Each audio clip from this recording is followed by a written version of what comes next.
Hey guys, today I'm going to be doing a book review on Piranesi by Susanna Clarke.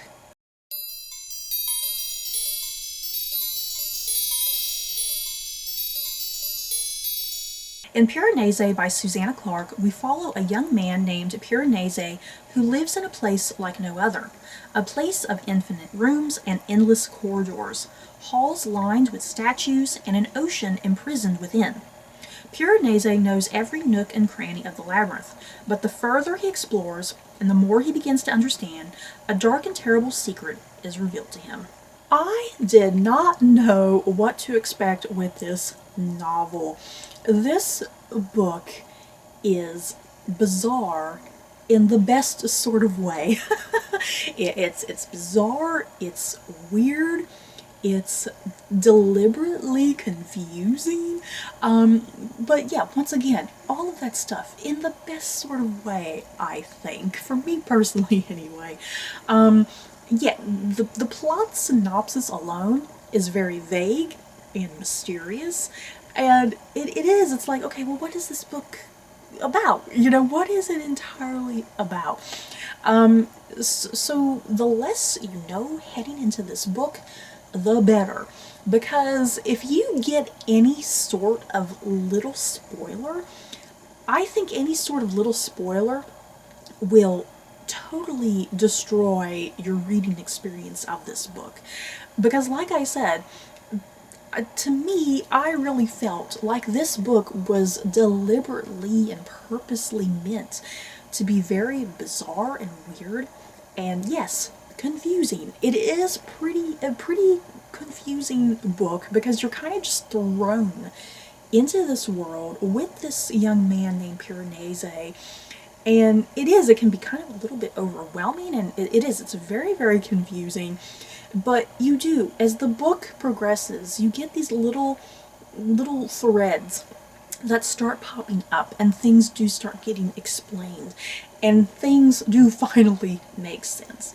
So, what do you need to know about this book? This is the long-awaited next book from Susanna Clarke, who wrote the very, very popular Jonathan Strange and Mr. Norrell. I recently, just quite a few years ago, I read Jonathan Strange and Mr. Norrell, and I freaking loved it. I boarded the fan train with that, and yeah, that book, if I'm not mistaken, it was published like probably way over a decade ago. So a lot of people who enjoyed Jonathan Strange and Mr. Norrell, a lot of those people have been just eagerly anticipating another book by Susanna Clarke. So yeah, finally, the year of 2020, this book showed up and everyone got their wish. And it is just weird because Jonathan Strange and Mr. Norrell was like over 1,000 freaking pages. It's a very long, dense book, you guys.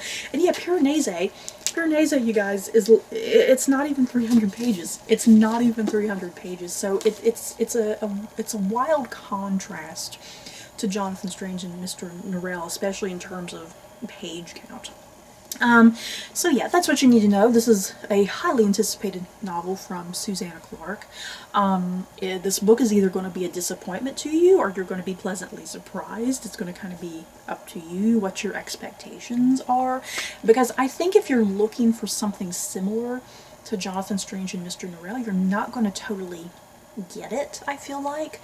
As far as the genre of this book, I definitely would call this a fantasy of sorts, but not your typical type of fantasy, because I think the synopsis of this book, the synopsis is leading you to really think of this as like almost like a, maybe not a high fantasy, that might be the wrong term, but you know, really fantastical and magical.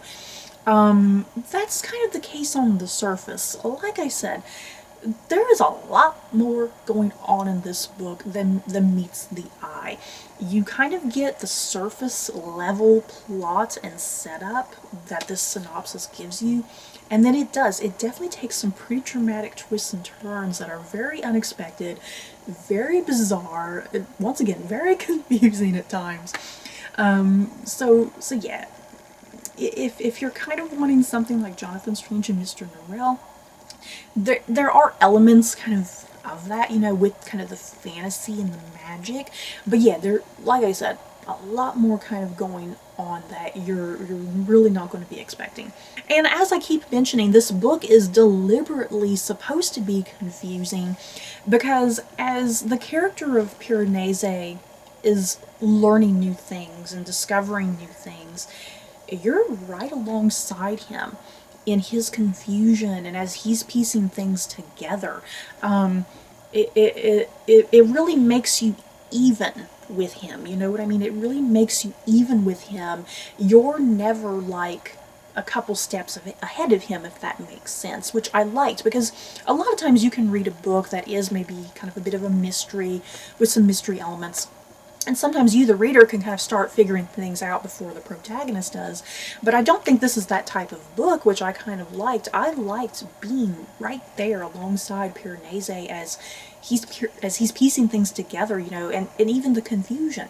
When he's confused, I'm confused, you know. I really liked kind of taking that really tight, focused journey with him.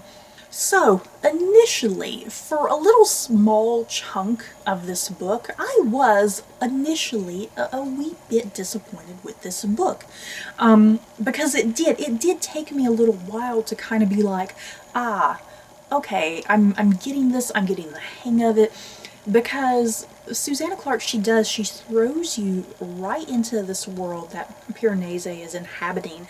It's a world that's full of halls and corridors and statues and an imprisoned ocean. It's very difficult to even visualize this place, or kind of even, form a mental image of what exactly this place is supposed to be and look like. So you are kind of just initially thrown into this, and it can be confusing and overwhelming.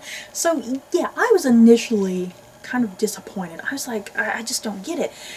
But as I mentioned, the further you get into this book, the more that things do start to kind of make a lot more sense, and you do get a better kind of feel of the layout of this place, of this environment, I suppose. So yeah, what I'm saying, Susanna Clarke, she takes her good old time setting up the story, setting up Piranesi and the few other people that kind of inhabit this narrative. She takes her good old time with that. It's definitely a slow burn. When I was kind of looking at other people's reviews, I think a word a lot of people kind of used was like, oh, a slow burn. This is definitely a pretty slow burn. So let's talk about the characters really quickly. This book has a very, very small handful of characters, you guys. There's literally just kind of a couple of them running around. You have Piranesi, who is your protagonist. He's described as being somewhere in his 30s. He's described as being handsome, and he has dark hair, and he lives here in this labyrinth. He's very curious, he's very intelligent, very sweet, but he definitely has a bit of naivety to him. And then the other big character that's a part of this novel is a man that Piranesi simply only calls the other, and the other is described as being someone like in his 50s to 60s. He's handsome, he's well dressed, and the thing is, he only visits Piranesi like twice a week. He'll kind of give Piranesi a few things and then kind of leave for whatever, you know.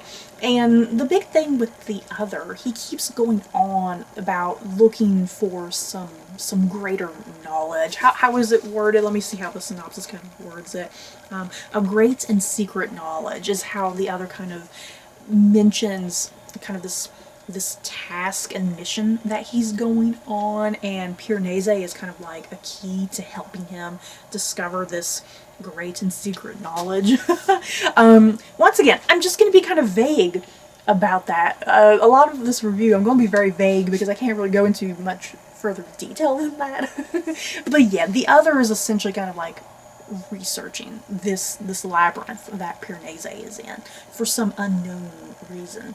And like I mentioned, there are a few other characters that do pop in and out of this novel, but to even talk about them in any sort of detail would definitely be heading into spoiler territory. But yeah, all you kind of got to know about these other mysterious characters is that's just it.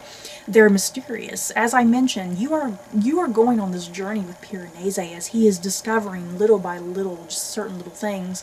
And yet, even these characters, when he's discovering these new characters, you, the reader, are discovering them as well.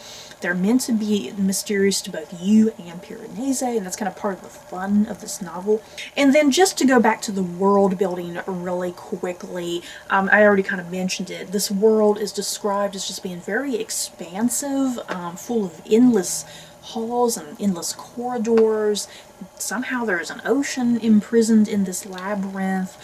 There's random just statues lying around. There's even like remains of people lying around that Piranesi feels like responsibility to take care of these remains. It's just a very bizarre place, a very bizarre world building in general, I suppose, and you're either going to like that or hate that, I guess. Like I said, a lot of the world building for me was initially just very overwhelming and confusing. I didn't quite get it, and even though I enjoyed this book, I still left this book, by the time I was finished, I still left this book still not quite sure how to visualize this world. And my visual, you guys, let me tell you how I was imagining this world. If you've seen the Maze Runner movies, by chance, the Maze Runner movies that have like Dylan O'Brien in them, I had this world kind of looking like how the maze looked in the Maze Runner movie, that first movie specifically. I don't think that visual is correct at all. But that's the only way I was able to kind of get any sort of feel of this place. And really, the only description, which is very weird, you guys, I feel like the only description that Susanna Clarke kind of gives you is that this maze, this world, kind of has like a very classical Greek style vibe to it. Which even that, I mean, that's kind of, that's it. It's really just the brief visual you kind of get of it, and that was, I don't know, that just wasn't really enough for me. So yeah, even after I finished this book, I was like, I still don't really quite know what this world looked like. I think this would definitely make for a good, like, movie. If this was made into a movie, I'm very curious what a director would kind of come up with, what their personal view would be like. And something that I thought was fun that I might share with you guys in this video, and I don't think this spoils anything at all. What we do know about Piranesi, kind of fairly early in the book, is that Piranesi is actually not really his name. It's a name that the other actually gave to him. And the thing is, Piranesi always kind of, he remarks that he feels like the name is meant to be a joke, and it's meant to be a form of mockery from the other. So I was very interested after I finished this book. I was like, okay, so who is Piranesi? Who is Piranesi named after? So I did some research that I wanted to share with you guys. Like I said, I don't think this spoils anything. It's just kind of a nice thing to know, I think, as you're heading into the book. And I got this information off of Wikipedia, so you can type this in on Wikipedia if you want as well. So what I found out, there was an Italian man named Giovanni Battista Piranesi who lived from 1720 to 1778, and he was an archaeologist, architect, and artist who is most known for his etchings of atmospheric prisons, of which he produced 16 etchings that depict enormous subterranean vaults with stairs and machinery. And I looked that up. I was looking up kind of these pictures and portraits, and I was sitting there thinking, man, I wish I had looked that up prior to reading the book, because I think that bit of information would have helped me visualize maybe the world a little bit better. And like I said, I don't think that particularly spoils anything. It just kind of gives you a better idea of what you're supposed to kind of be visualizing, I think.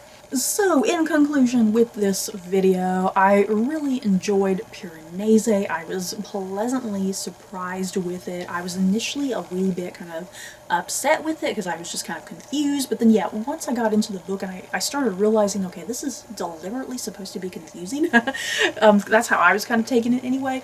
Once I started getting into it, once things started getting explained, I fell more and more and more in love with this book and with the character of Piranesi.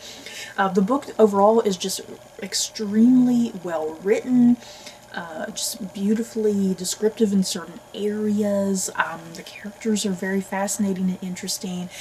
Just some of the little twists and turns that come up in this book are just so unexpected and so bizarre.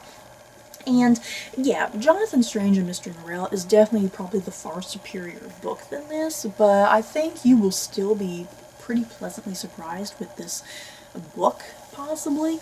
So that is it for this video. In the comments below, have you guys read Piranesi? Did you love it? Did you hate it? And I am just kind of curious, if you did read it, kind of some of the things you were taking from the book that maybe helped you kind of get through it, or help you maybe understand certain things, or just any visual clues for you perhaps. So yeah, that is it for this video. Don't forget to like, comment, and subscribe, and if you like this video, you may like these other videos. Bye guys.